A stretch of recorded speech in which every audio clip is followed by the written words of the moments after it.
Una de las características que distinguen a los países desarrollados de los países en vías de desarrollo es la civilidad, es la educación de la gente, es su comportamiento, como lo es también su economía.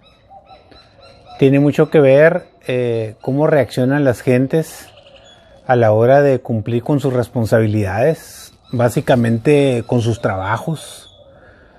Posteriormente, cómo llevan procesos de educación desde la primaria hasta las carreras o maestrías y doctorados, investigaciones y todo eso.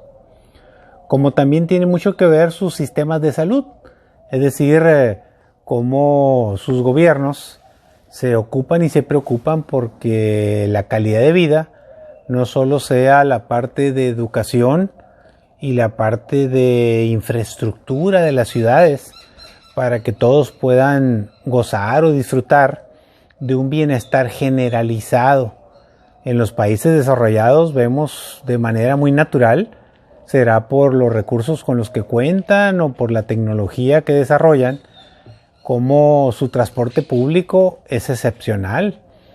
Tranvías, trenes eléctricos, no se diga ciclovías, hasta para bicicletas, vialidades de primer mundo, aviones, barcos, cosas de todo tipo vemos quienes hemos tenido la oportunidad de ir a países del primer mundo.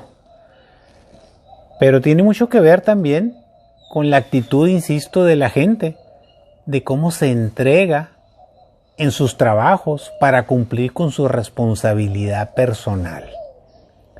Existe mucho la mística de que si tienes que trabajar 6 o tienes que trabajar 8 horas, lo hacen sin desmayo, sin descanso, sin titubeos y con un gran entusiasmo y con una enorme calidad. En los países subdesarrollados o en vías de desarrollo, pues sucede un poco lo contrario. La gente poco se entusiasma con superarse y estudiar más de lo mínimo que es permisible, como la primaria o la secundaria, y a la hora de trabajar buscan la manera de cómo trabajar menos, cómo sacarle la vuelta a las actividades cotidianas.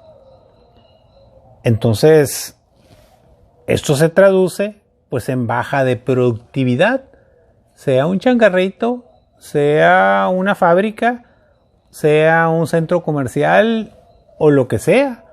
La diferencia la hace la suma de las actitudes y del trabajo de todos y cada uno de los habitantes que ahí están. Entonces es fácil entender que si todos hacen bien su trabajo y todos buscan prepararse cada vez más, educarse mejor, pues ese país se desarrolla más apropiadamente. Y si a eso le sumamos que tienen servicios de salud, inversiones en infraestructura productiva muy apropiados a la modernidad, vialidades perfectas, banquetas, señalizaciones, parques públicos, museos, arte, cultura, deporte, pues entonces la diferencia se convierte en abismal. Y eso no significa que sean más bonitos o menos bonitos que los nuestros. Lo que significa es que el disfrute colectivo de las personas, al margen que uno en un país desarrollado y otro en un país subdesarrollado, sean dos personas a las que tengamos que comparar, y los dos trabajan de empleados, digamos, de una tienda departamental, eso no significa que haya diferencias. Lo que significa es que el del país desarrollado no solo cumple con su trabajo, sino con sus impuestos, y tiene la educación para respetar a los demás y a la cosa pública. Es decir, cuidan mucho sus ciudades, cuidan mucho sus jardines, cuidan mucho lo público.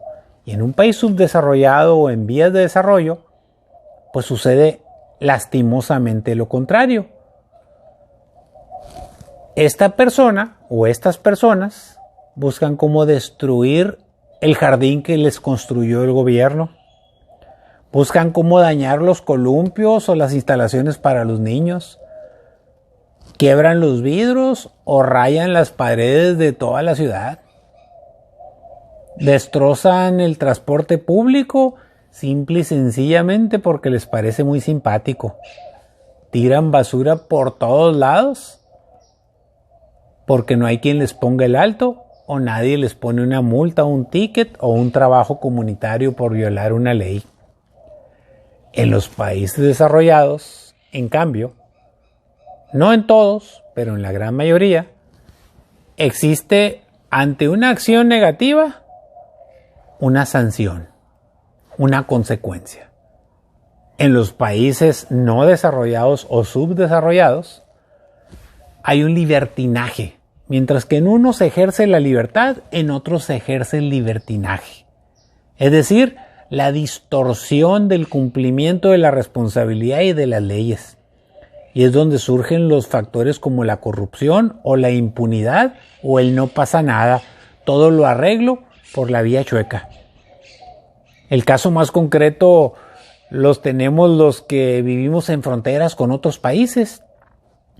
Hay gente que asegura, y lo creo, que hay muchas personas que aquí en México, particularmente aquí en Sonora, cuando están en México, avientan cosas por la ventana, tiran basura, no le dan el paso a los peatones en las esquinas, ocupan los lugares de discapacitados, es decir, hacen todo lo que no deben de hacer. Esa misma persona cuando cruza la frontera con los Estados Unidos, ya sea por Nogales o por San Luis Río Colorado o por Agua Prieta o por Naco o por Lupil, por cualquiera de nuestras fronteras, la misma persona de la que le estoy hablando se convierte en otra. Le da el paso a la gente, no tira papeles, respeta todos los altos, los límites de velocidad, se convierte en un ciudadano ejemplar como si fuera casi miembro o ciudadano del país de primer mundo. Por eso la actitud, por eso la manera de ser, por eso los hechos es lo que hace la diferencia muchas veces entre un pueblo y otro pueblo. Me refiero a los habitantes de un país o de otro país. Debemos de aprender, debemos de entender que debemos de aprender a enseñar a las nuevas generaciones a que sí pueden ser parte de un país del primer mundo. Debemos de transmitirles de que no estamos condenados ni apestados a vivir toda la vida con tantas imperfecciones o tantos problemas, porque finalmente somos seres humanos. Nosotros tenemos carne, hueso, músculo, tendón, ligamentos, sangre, sudor, cabello, ojos, orejas, brazos y piernas, igual que los de los otros países. Pero la gran diferencia está en la actitud y la gran diferencia está en la educación. Y es un buen momento para que esta generación de mexicanos empiece a pensar con seriedad cómo transformar, cómo modificar ese comportamiento para alcanzar de manera ilimitada un México mejor, un estado mejor, una ciudad mejor. Piénsele un poquito, pero es un tema de que si le vamos a transmitir a las generaciones que vienen atrás de nosotros, lo hagamos de manera positiva y propositiva. Que tenemos muchos problemas y conflictos y que hay muchos Méxicos adentro de México, es cierto, pero también tenemos un gran potencial que debemos de aprovechar. Pero el más valioso de entre todos los recursos que posee nuestro país, además de los naturales, los vegetales, los animales, los minerales, es el ser humano. Son los niños y los jóvenes. Ahí está la diferencia. Por eso hay que pensar todos en voz alta ¿qué tenemos que hacer para ser un país de primer mundo? Son muchas cosas. Demos el primer paso. Saludos.